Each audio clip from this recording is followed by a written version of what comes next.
Эрхэм үзэгчдийн шинэ 7 хоногийн мэд төргийн эглэлээс танд энэ цагт зочны ярилцлагын цагаа өргөхээр хэлийн чандах монголчуудын зөвлөл төрийн бас байгууллагын ерхий нарийн бичгийн дарга мөнх төлөв студид урьж ажиллаж байгаа урилга хүлээн авч ирсэн танд баярлалаа. За баярлалаа. Тэгэхээр хоёулахны ярилцах асуудал мэдээж ойлгомжтой байгаа. Хэлийн чандад байгаа монголчуудын тулгамдж байгаа асуудал юу юм бэ? Хийж бүтээж байгаа зүйл нь юу юм бэ гэдэг талаар хоёулаа үзэгчдэд мэдээлэл өгье. Эхний ээлжинд ер нь яг гадаад улсад Монголын хэд орчим иргэн өнөөдөр ажиллаж амьдарч байна.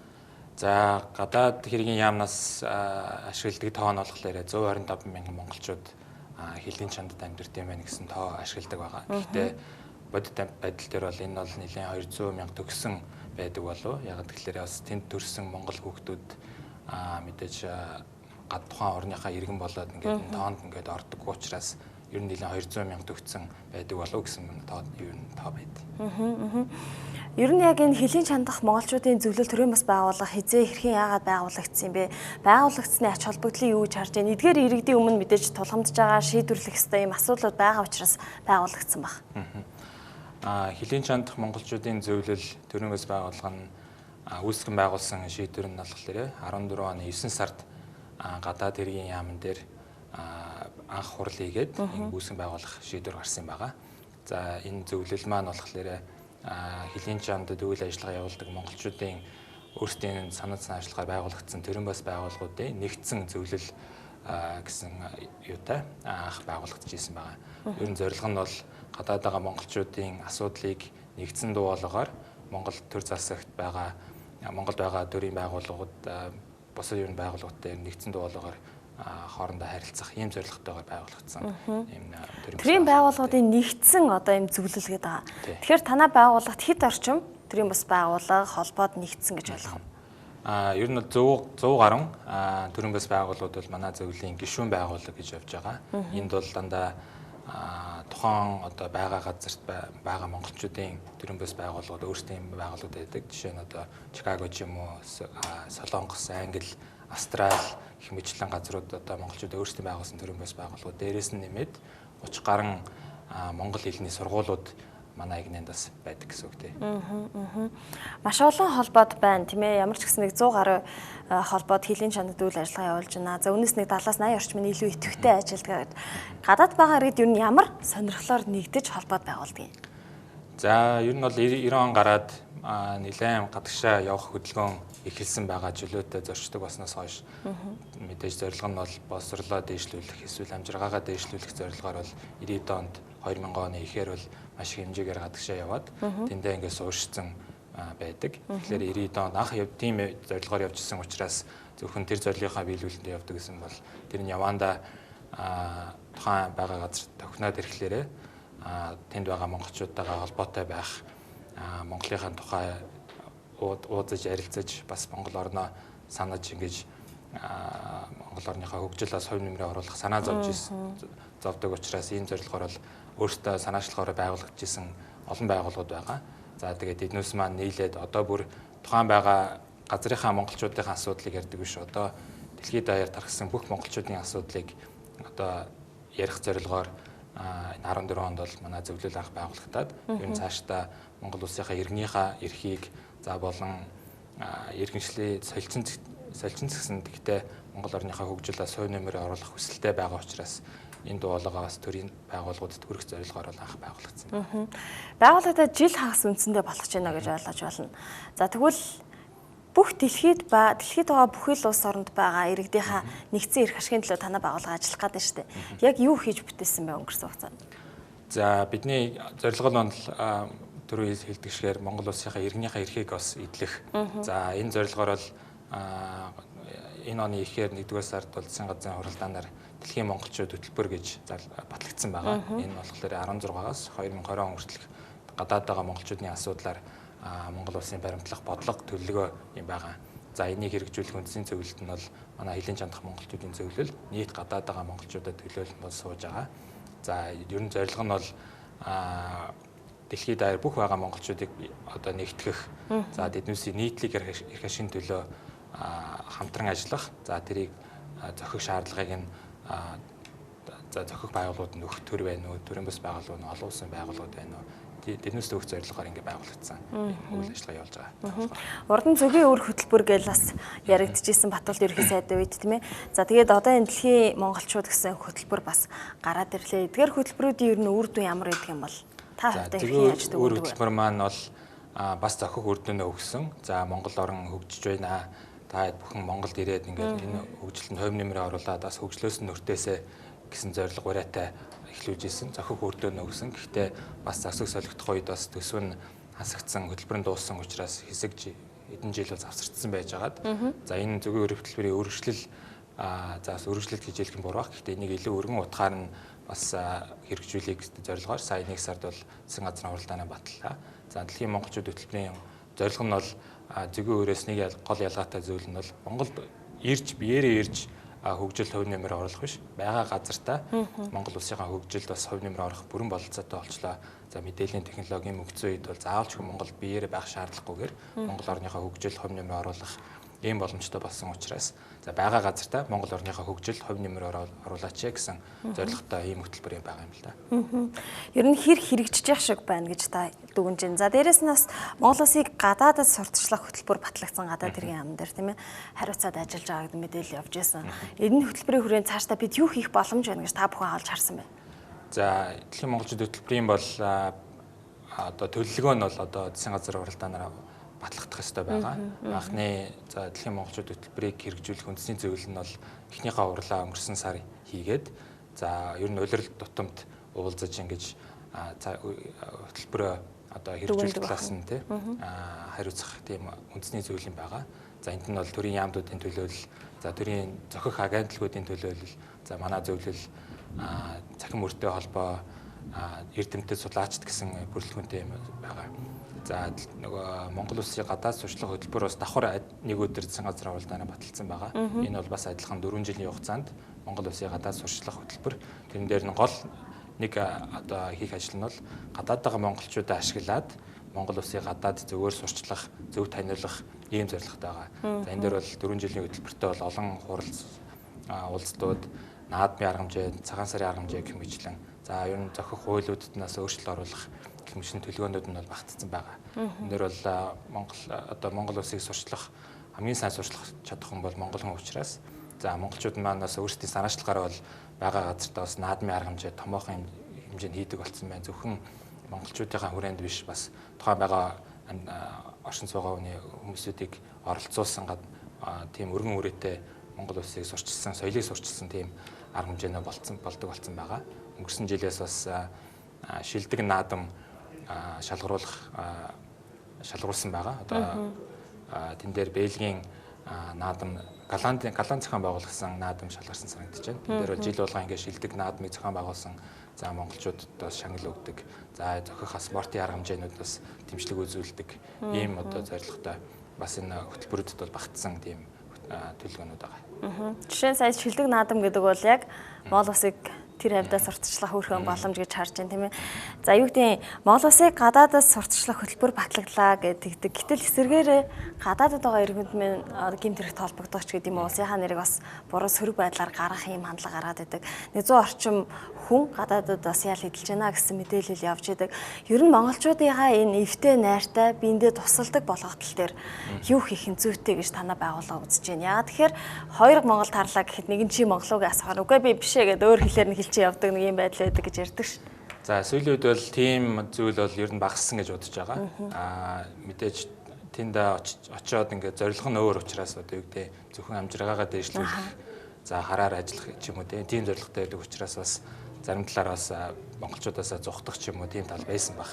Ер нь зарим монголчууд ингээд очихлаарэ монголчууд нь өөрсдөө бас ингээд жоохон завшдаг ч юм уу үлгдэг тийм талууд байдаг бол ийм тал бол ер нь бол ажиглагт нь бол бага болсон байгаа гэж бодож байгаа. Гэхдээ дөрөв 100 гаруй гадаад ингээд хэрэгт холбогдсон улсууд байна гэж. Гэхдээ энэний цаана дахиад хэдэн зуун мянган монголчууд байгаа шүү дээ. Тэгэхээр энэ монголчууд нь зөв зүгээр тэнцэн ажиллая гэдэг босрлоо дээшлүүл явж байгаа учраас энэ талаас нь илүү дэмжүүл тэр бол 100 мянга 100 хүний асуудлыг бол илүү даваад ингээд чанга дуурах юм бол илүү Монгол улсыг зөвөр гадаад сурчлах зүйл болох байх л та. За тэгвэл гадаадд байгаа энэ 125 мянган хүн аль биесээр. За тэгээд бүртгэлд ороогүй бас хэдэн ч юм байдаг. Эдгээр хүмүүсийн өмнө тулгамдж байгаа гол асуудлыг та юу гэж харж байна? За мэдээж бол тэнцэнэ амьдралаа тохинулсан улсууд бол эргээд Монгол улсын хөгжил яаж хөв нэмрээ оруулах вэ гэсэн хүсэлтэй болцсон байгаа. За тэгээд мэдээж хамгийн нэг гол асуудал юу гэдэг вэ гэхээр иргэншлээ солилцсон монголчууд яах вэ? За эсвэл Монгол иргэнээс төрсэн гадаад төрсэн хүүхдүүд нь яах вэ? Эднээс бүгдээрээ гадаадын иргэн битээр хуулийн хувьд бол гадаад иргэн гэсэн мөртлөө Монгол хүмүүс байдаг. Энэ хүмүүс бол Монгол чөлөөтэй зорчих эрх нь бол бас тэ виз авах гэх мэтлэн хаалттай байдаг. Монголд бизнес хийхэд бас хаалттай байдаг. Гадаад хүн шиг бас адилхан $100,000 одоо яаж иж бизнес хийх ч юм уу. За тэгээд янз бүрийн өөр хууль эрх зүйн бас мэдээж бол хязгаарлагдсан зүйлүүд байгаа. Энэ тал дээр бол манай одоо хилийн чандах монголчуудын зөвлөлийг бас үүсгэн байгуулсан гол үүрэг гүйцэтгэн бас цахим мөртөө холбоо манаас бас санаачлаад хөх гэрээгээ гэдэг ойлголтыг анх санаачлаад дэвшүүлээд ерөнхийлөгч танилцуулаад за ерөнхийлөгч болохоор иргэншлийн тухай хуулинд нэмэлт өөрчлөлт оруулахаар их хурл өргөн барьсан байгаа. Энэ дээр хөх хөндлөх гэдэг ойлголт шинэ ойлголт бий болж байгаа. Энэ хөх хөндлөх нь болохоор иргэншлээ зөвхөн эхний ээлжинд авахтай Монгол улсын иргэншлээ солилцсон монголчуудад эсвэл монголчуудын хүүхдүүдэд ингээд анх хөх хөндлөх өгөөд тэр Монгол улсад чөлөөтэй зорчих. Ер нь бол Монгол улсын иргэний сонгуульд санал өгөх эрхээс бусад эрхүүдийг олгосон ийм шинэ концепт ойлгож байгаа. Ер нь бол ойлголт авах гэвэл Америкийн грин карттай ойр маш төстэй. Монгол улсад яг чөлөөтэй зорчих, чөлөөтэй бизнес эрхлэх, чөлөөтэй оршин суух ийм эрхийг олгох шинэ ойлголтод энэ иргэншлийн тухай хуулинд бол өргөн барьсан байгаа. Манай Монголд ч гэсэндээ одоо айл нэг улсын цонгол өхөөс бусад эрхийг эдэлдэг хүмүүс маш их байдаг. Тухайн улс орноос хүүхдэнд итгэмж авдаг ч гэдэм үү. Ингээл яваад идэг тохиолдлууд олон байдаг. Харин манайд бол эсрэгээр байгаа. Хөх үнэмлэхтэй болсноор энэ бүх асуудал шийдэгдэх нэ л гэж ойлгох уу? Тийм одоо энэ бол зөвхөн нөгөө гадаад байгаа иргэд маань бол сонгуулийн эрх хэрэгтэй байгаа. Гэхдээ иргэншлээ солилцсон зайлшгүй шаардлагаар эсвэл тухайн оронд ингээд одоо эрхээ одоо амжиргаагаа дэвшлүүлэхэд бас иргэншлээ солих шаардлагатай болсон. Эсвэл гадаад нүнтэй суудсан, эсвэл хүүхдүүд нь төрхлөөрөө тентхийн иргэн автоматар болцдог асуудлууд байдаг. Тэгэхээр энэ олон монголчуудын бас цаана эрх нь нээгдээд бас сонгуулийн эрхээс бусад ер нь эрх нь бүгдээрээ нээгдээд ирэхлээр ер нь бол явандаа энэ шатдараалтай явах зүйл байгаа юм л да. Хөх хөндлөх олгоод ер нь алстай болохоор давхар иргэншил олгох бололцоотой болох. Гэхдээ энийг бол бас буруугаар ойлгож болохгүй. Энэ бол Монгол хөндөл өгөх давхар иргэншлийн асуудал Монгол хөндөл өгөх тийм ойлголт одоо явагдаж байгаа гэсэн үг. Та түр хэллээ гадаадд байж байгаа төрөөд тухайн хүүхд гадны иргэншилтэй болчиход байдаг. Тэгээ тэр хүүхдийг бас Монгол уламжлалаас соёлоо алдагдуулчмааргүй байдаг тухайн эцэг эхийн хувьд. Эдгээр хүмүүст бол нэлээд хүндрэл үүсэж байгаа тийм ээ. Энэ асуудлыг ер нь хэрхэн зохицуулын та түр хэлсэн Монгол хэл заадаг 30 орчим сургууль байдгаа гэж. Энэ яг хүрэлцээгүй л таалдаа мэдээж. Тийм энэ бол бас адилхан одоо монголчууд маань өөрсдөө санаачлахаараа байгуулсан сайн дурын ийм сургуулиуд байгаа. Хагас бүтэн сайнэр монгол хэлдээ сайн сураагүй хүүхдүүдэд ингээд монгол хэлийг заах тэрүүгээр дамжуулаад бас монголыг таниулах монгол хүн гэдгийг мэдрүүлэх ийм зорилготой юм сургуулиуд л та. За энэ дээр гол асуудал гардаг нь болохоор ямар сурах бичиг монгол хэл заах сурах бичиг нь бол тохирох сурах бичиг байдаггүй. Монголд нөгөө 4-5 настай 6 настай хүүхдүүд заадаг монгол хэл сурах бичиг бол одоо бүр 15 гарсан 20 гарсан хүмүүст бол тохиромжгүй. Яг нөгөө монгол хүнд багасаа сурч байгаа хүүхдүүд бол хүндд чинь тийм ээ тест. Монгол хүнд монгол хэл заадаг сурах бичиг тэднээс тохирохгүй байгаа юм л да. Хэдий нөгөө монголчууд маань ингээд гэр орондоо ингээд монгол хэлээр ярьдаг гэсэн хүүхдүүд нь бол тухайн орныхаа сургуульд явж байгаа тухайн орны соёл хэлт нь ингээд одоо бүрэн атгаж дуусч байгаа. Тэгээд тэднээс нь санаа зовсон эцэгчүүд нь бол ийм маягаар сургуулиуд байгуулгаа сайн дураар хагас бүтсэнээр ингээд бас тэр нь давхар нөгөө тухайн байгаа монголчууд манаас 7 хоногтой нэг уулзаад ингээд эцэг эхчүүд нь уулзах тийм бас боломж олгодог ийм сургуулиуд байгаа. Ийм зорилгоор бас бид нэр бас боловсролын яамд бас олон удаа хүсэл тавиад ийм хүмүүст одоо зориулсан сурах бичиг энэ бол гадаад хүнд монгол хэл зааж байгаа сурах бичгээс бас ялгаатай байх шаардлагатай юм билээ. Бас яг аргагүй монгол хүмүүс учраас ийм хүмүүс зориулсан тохирох сурах бичгийг нь гаргаж өгөөч гэсэн хүслийн дагуу яг боловсролын яам дээр ингээд ажлын хэсэг гараад зохион одоо сурах бичгийн зохиох ажил явагдаж байгаа юм билээ. Энэ дээр бид нэр юу хийж байгаа гэхээр тэр ажлын хэсэгт нь гадаад байгаа монголчуудын төлөөлөл монгол хэл зааж байгаа тэр багш нарын төлөөлөл ингээд оруулаач гэсэн хүсэлт бол босрлын яамд бол тавиад байгаа. Яг тэнд асуудлыг мэддэг хүн орж иж ямар сурах бичиг хэрэгтэй вэ гэдгийг л гаргаж ирэх гэдэг шүү. Энэ хүсэлтийг ер нь хүлээн авч байна уу? Ер нь босрлын яам дээр тэр ажлын нь бол өнгөрсөн жилээс бол байгууллагатад явж байгаа юм билээ. Бид нар бол байгууллагын цагаас нь л эхлээд ер нь төлөөлөл оролцоочаа бидний саналыг оруулаач гэдэг олон удаа хүсэл тавьж ирсэн. Босрлын яамнаас бол өгдөг хариу болохоор саналуудаа явуулчих бид нар тэрийг нь тусгана гэдэг. Гэхдээ яг тэр нь яаж тусч байгаа юм мэдэхгүй ажлын хэсэгт нь байхгүй учраас тэгэхээр манай хэлийн чондох монголчуудын зөвлөлийн монгол хэл хариуцсан хороо гэж байдаг. Энэ хороон дотор бол тэр 30 гаруй монгол сургуулиудын нэгдсэн байдаг. Тэгээд тэн дундаа нэгтгээд зөвлөмжүүдийг одоо өсөлтүүдийг шаардлагуудыг бид нэр гаргацсан байдیں۔ Тэгээд тэрийг нь босрлын яамд өгөхлөөр санал хүлээж авсан боловч яг тэр бос сурах бичиг зохиоход нь бас ямар ингээд яаж тусгаж байгааг нь ерөөсөө мэддэхгүй байгаад байгаа юм л. Энэ дээр бол нэг л айдас байгаа. Яг ингээд олон хугацаа шаардлагатаад ингээд хөрөн мөнгө зарцуулаад ингээд сурах бичиг гаргацдаг. Тэр нь яг ясм дээр яг хэрэглэг эцсийн хэрэглэгчдээр нь очиод ингээд тохирохгүй сурах бичиг зохиочвол ингээд хайрын өргөө зарлах болчихгүй дээ гэсэн юмнаас л айж байгаа. Тэрнээс биш одоо юу гэдэг бид нар зохиоч гэсэн юм ерөөсөө байхгүй.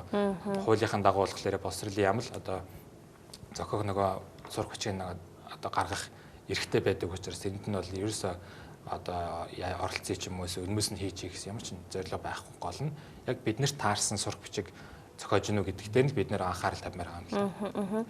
30 орчим сургууль байдаг гэж та хэлсэн тийм ээ.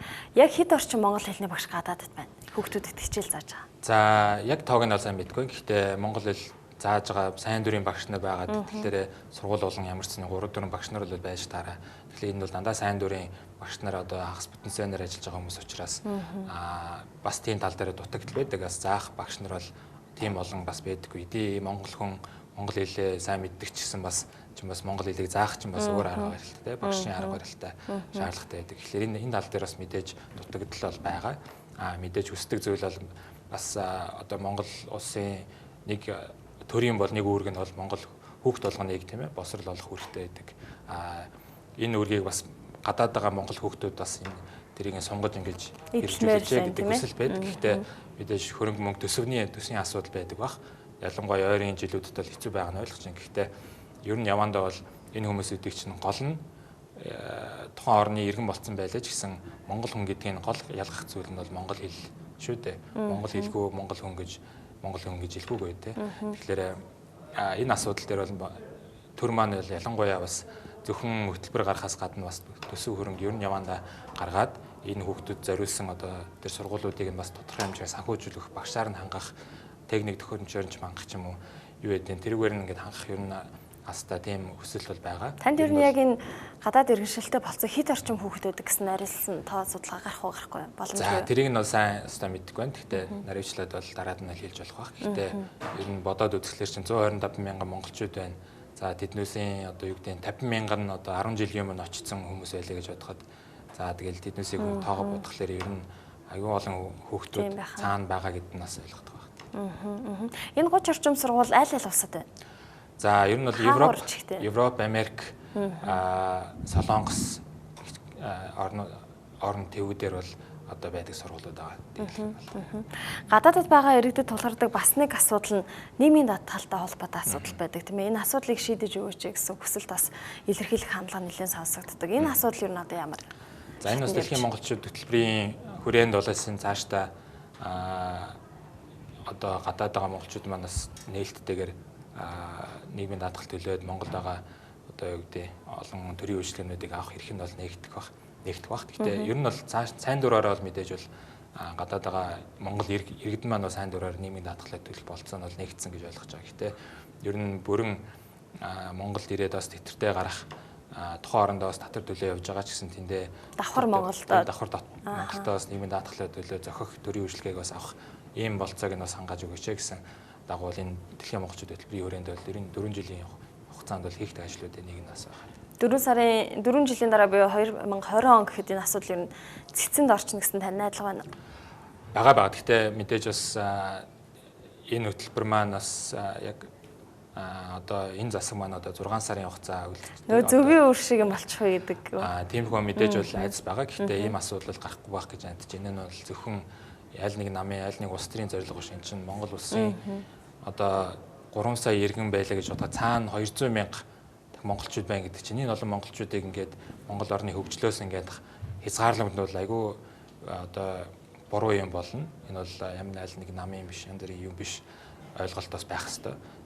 Тийм учраас бол ямар ч засаг дараа жил одоо эр сонгуулиар гарлаа ч гэсэн энэ хөтөлбөрийг дэлхийн монголчууд хөтөлбөрийг цаашдаа хэрэгжүүлээд яваасаа гэсэн мэсэлтэй байна. Хоёулаа түр олон холбоод байдаг гэж ярьсан. Европын бүсийн холбоодын уулзалт энэ сарын сүүлээр болно гэсэн мэдээллийг та түрүү өгч ирсэн. Энэ холбоодын уулзалт ер нь ямар ач холбогдолтой байдгийг маш олон жил зохион байгуулагдаж байгаа юм лээ. Тий. Энэ жилдээ бол 14 дахь жилдээ зохион байгуулагдаж байгаа. Монгол орны хөгжил нэртэй ийм чуулган жил болгон болдог байгаа.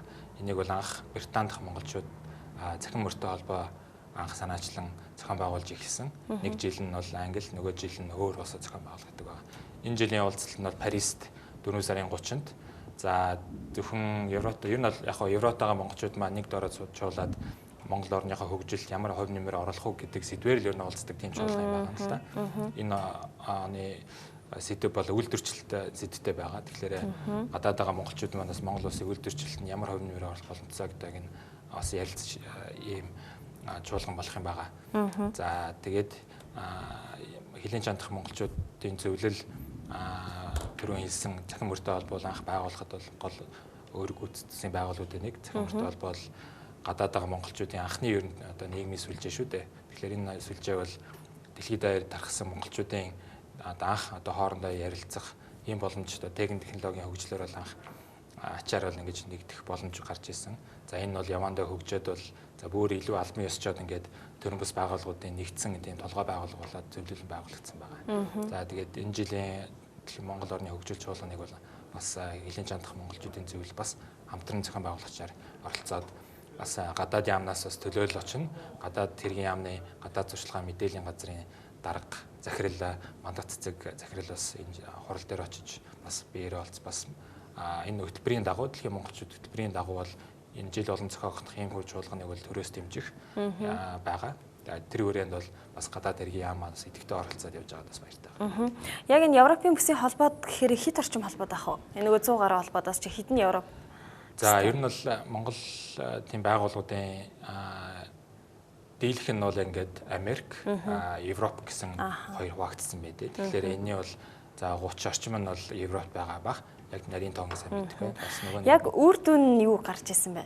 Та 14 жил зохион байгуулагдсан жил болгоныг асуудлыг хөндөд Монголдо хэрхэн яаж энэ хөгжлийн гарцыг нээх вэ гэдэг талаар ярьдаг гэж байна. За миний зүгээс бол бас саяхнаас ингэж оролцож эхэлж байгаа учраас бас үр дүнгийн сайн гэж мэдгүй. Гэхдээ энэ бол 14 дахь жилдээ зохион байгуулагдж байгаа учраас ер нь илүү монголчууд маань илүү зохион байгуулалттай болж эхэлж байна. Зөвхөн өөрөө дотроо ингээд Монгол орноо бодоод авах биш. Одоо бүр нийлээд бодоод авах тусмаа олон санаачлагууд гарч ирнэ. За энэ одоо нэг үр дүн бол манай хилийн чандах монголчуудын зөвлөл байгуулагдсан зөвлөл нь бас нэг үр дүн байна. За түрүүн хэлжсэн Монгол хэл соёлын асуудал байна. Бас хөх гэрээгээ одоо хөх хэмлэх гэдэг ойлголтыг бол анх иймэрхүү олон удаа чуулга уулзтын үр дүнд бол гарсан. За илүү зохион байгуулалттай монголчууд манаас нэгдсэн дуулаагаар ингээд яадаг бол ийм иймэрхүү зорилгууд бол үр дүнгууд бол ийм Монгол орны хөгжил чуулгануудын үр дүнд бол харж байна. Яг хүмүүс бол нэлээд зорж ирэх үү те энэ чуулга уулзалтанд? Тэг энэ бол нэлээд хэд орчим хүн ер нь бол оролцох бол? За миний ойлголтоор бол 100 гаруй монголчууд бол ямарчсан оролцсон гэсэн ойлголттой байгаа. За Европ маань харьцангуй жижигхэн учраас бас тээврийн зардал ч юм уу тэрхүү зүйл бол бас харьцангуй гайгүй баг. Ер нь бол сэлгээ явчихад боломж юм тийм ээ. Ер нь бол иймэрхүү урлууд бол жил болгон болдог. Одоо дэлхийд даяараа монголчууд манаас жил болгон хүлээдэг урлуудын нэг байгаа. За хоёулаа ер нь хилийн чанд амьдарч байгаа монголчуудын өмнө тулгамдж байгаа гэж шийдвэрлэх зайлшгүй шаардлагатай асуудлуудын талаар ярьлаа. За бас хөгжилд яаж хөгжлийг одоо яаж Монголд авчрах вэ гэдэг талаар ярилцлаа. Хоёулахны ярилцах хугацаа ерөөхдөө ингээ өндөрлөж байгаа. Танд бас өөр хэлий ярий гэд үлдсэн зүйл юу байна? За нэг хүсэлт бол мэдээж бол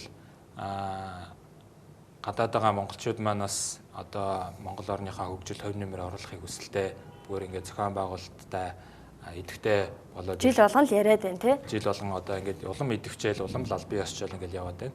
Биднээсээ хилийн чандах монголчуудын зөвлөлийн одоо ойрын дунд хугацааны зорилго бол ер нь дэлхийд даяараа тархсан бүх монголчуудын одоо төлөөл нэгтгэл болж за тэрэнд бас хүчтэй болж одоо Монгол орныхаа хөгжилд одоо маш тодорхой үр дүн гаргадаг.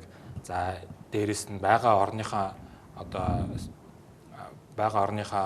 юу гэдэг иргэдийнхэн тухайн орныхын иргэдэд бас тодорхой ойлголт өгдөг маш хүчтэй одоо юу гэдэг соёлын одоо ойлголт төрүүлдэг Монгол орныг зөвөр сурчлах ийм одоо явандаа бол астаа биш бүр дунд хугацаанд ийм хөрөх зорилготой байгаа. Тэгэхээр нэг үсэлт бол энийг үзэж байгаа бас гадаад байгаа монголчууд маань бас тийм энэ үйлсд оролцоорой.